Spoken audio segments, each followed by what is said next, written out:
আন্তর্জাতিক ক্রিকেট থেকে বিদায় নেওয়ার পর রাজনীতিতে পুরোপুরি মনোযোগ দিতে চান বাংলাদেশের অন্যতম সেরা অলরাউন্ডার সাকিব আল হাসান। সম্প্রতি ইংল্যান্ডের সাবেক ক্রিকেটার মঈন আলীর সঙ্গে বিয়ার্ড বিফোর উইকেট পডকাস্টে দেয়া এক সাক্ষাৎকারে তিনি তার ক্যারিয়ারের নানা দিক, বর্তমান অবস্থা এবং ভবিষ্যৎ পরিকল্পনা নিয়ে আলোচনা করেন।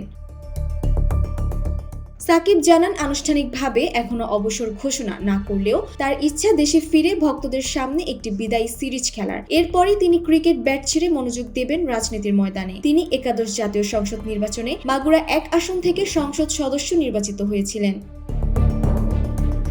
নিজের রাজনৈতিক ভবিষ্যৎ নিয়ে সাকিব জানান, তার মনে হয় ক্রিকেট ক্যারিয়ারের অংশ প্রায় শেষ করে ফেলেছেন তিনি। তবে রাজনীতির অংশ এখনো বাকি আছে। এটা এমন কিছু যা তিনি বাংলাদেশের মানুষ ও মাগুরাবাসীদের জন্য করতে চায়।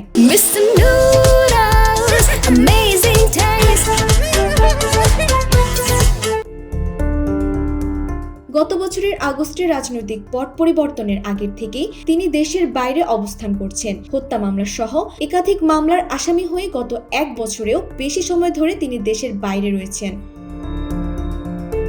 তবে এই পরিস্থিতিতেও রাজনীতিতে নিজের ভবিষ্যৎ দেখেছেন তিনি। দেশে ফিরতে না পারলেও সামাজিক যোগাযোগ মাধ্যমে তিনি তার রাজনৈতিক দলের প্রতি সমর্থন জানিয়েছেন। তিনি জানান, তার লক্ষ্য হলো জনগণের জন্য কাজ করা এবং আরো অনেকদিন রাজনীতিতে সক্রিয় থাকা। ক্রিকেটকে বিদায় জানানোর পর তার সব মনোযোগ থাকবে এই লক্ষ্য পূরণের দিকে।